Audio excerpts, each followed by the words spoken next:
Thank you very much. I'll try to talk about something that maybe is overlooked in the whole discussion about the directives, namely what's left outside the directives. And this may seem unimportant, but the majority of public contracts, of public procurement, lies there, outside the directives. It's a way of saying outside the directives because by the process of gold plating, which means applying the directives more than is required by the European Union, we find ourselves in a situation in many countries that directives are applied even below the thresholds set up by themselves. So, the majority of the EU public procurement contracts fall outside the EU directives, namely below the thresholds set up by the directives. By the estimates of the DG Markt and the European Commission, 80% of the procurement market is not covered by the directives. In terms of procedures, only 10% of the procedures go through the provisions of the directives. And also 90% of the procedures recorded nationally are below the EU thresholds. In terms of value, only 20% of the public expenditures are covered by the EU directive. So you may see how important this part of the public procurement is for national governments, usually because they are left with the decision how to proceed in either implementing the rules of the directives more than required, either devising their own rules for public procurement below the thresholds. I refer to public procurement below the thresholds with the term coined by Professor Bovis, subdimensional public procurement. First, how these thresholds come up in EU directives. Recently, they are blamed on or explained based on the GPA, the Government Procurement Agreement, which is concluded by the European Union and other countries in the world. And they are established in special drawing rights and then converted into euros afterwards in the directives. So that's why the European Commission has reserved the right to adjust the thresholds based on the negotiations that are taking place at the international level. Then we had, in the 2004 directives, we had the promise by the European Commission to lower the thresholds. The promise stemmed from the fact that this division between subdimensional public procurement and procurement covered by the directives was considered temporary. So only for a limited period of time was envisaged that the directives will apply only above the thresholds, and in time there will be expansion of the directives for contracts that are not covered. Well, we see a change in the 2014 directives. The promise has reversed. So the European Union promised or engaged itself to negotiate at the international level an increase in thresholds. Increasing the thresholds in GPA means automatically an increase in thresholds at the European Union level. So it's a reverse that was not duly explained to the member states, or maybe it was the result of the negotiations carried on by the member states, who blatantly said are less and less inclined to open up their markets, you know, even to international, more to international companies, maybe even within the European Union.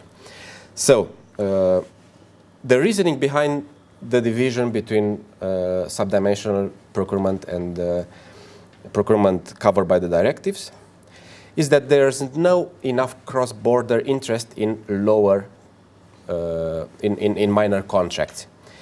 But a lot of commentators have pointed out that we can talk about minor contracts of 15,000 euros, but in contracts of 100,000 euros and even millions of euros, it's very hard to decide if a contract should be covered by the directives if it's 5 million plus, or not be covered by the directive if it's 4,500,000 euros in works, for instance. So that division is basically artificial and is based on negotiations that are not very clear how they end up with those figures. So again, another supposition is that the contracts above the thresholds would sum up to be the majority of the contracts, of the public procurement contracts, which is again not true. Based on estimates, the majority of public contracts fall below the thresholds of the European Union. So this makes not the European Union but the member states the main actors of integration of public markets in the European Union. Gives a lot of discretion to member states how they proceed with opening up their markets to other companies from other member states. The Court of Justice of the European Union has played a very important role in pushing member states for greater transparency in this field. And I will not go through the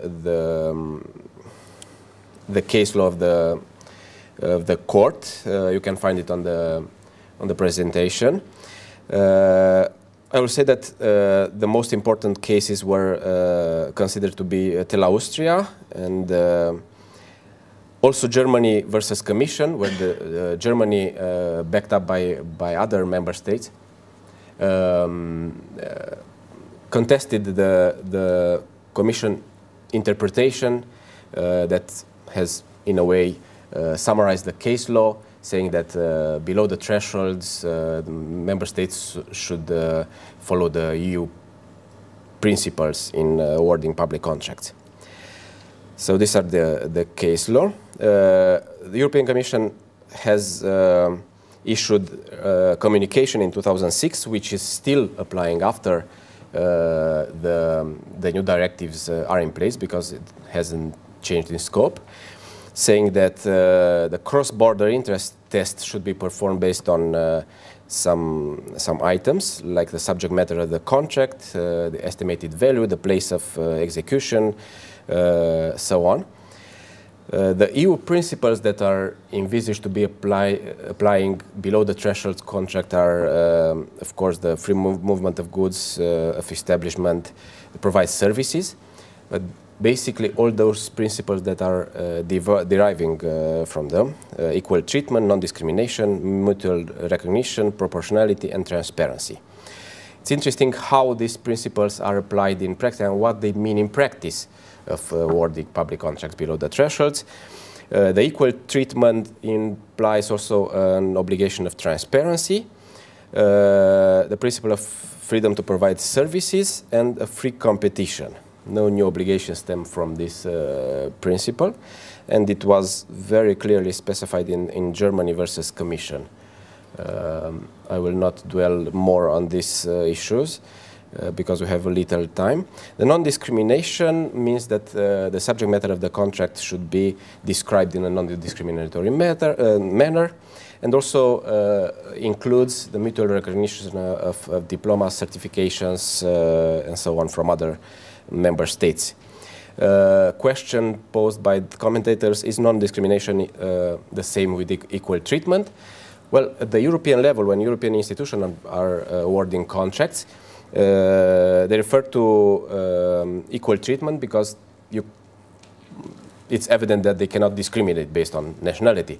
But in national jurisdictions, non-discrimination becomes important because it's it's a reference to contracting authorities. Proportionality means enough time limits for contractors to see the documents of the award. Transparency means that rules should be known in advance, applied equally, and sufficient time for operators to know the documentation. Does it mean that you can invite quotation for 3 bidders and that's sufficient? From the interpretation of the case law and the European Commission's documents, is not enough to have those invitations. Should be at least posted on a website so that the general public can see it. Member states' experiences, they are important in foreseeing how the new directive will work in practice and how the new directives will have an influence on below the threshold procurements. The national jurisdictions are a playground for the principles of EU law.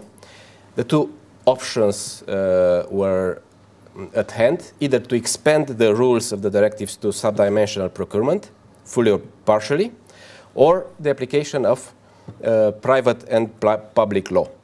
The majority of member states have opted for the expansion of the rules to subdimensional procurement. And this practice of gold plating was justified by the new entrants in 2004 and 2007 by the fear of corruption. Other states may have the same problems, but they were Western democracies and they still adopted this approach. France, Italy, and Spain. Other countries, Germany, Denmark, UK, have separate regimes for subdimensional procurement. Okay. Direct procurement is still allowed under certain national thresholds, which are debatable in many states. I will not dwell on that. Remedies also, they were expanded in many countries to below the threshold procurement, but in other member states there are separate regimes for below threshold procurement. As final remarks, if the European Commission considers that cross-border procurement is not yet developed in above the thresholds procurement, just think about how it is below the thresholds procurement and how maybe important would be this for opening up the markets of the European Commission. Thank you.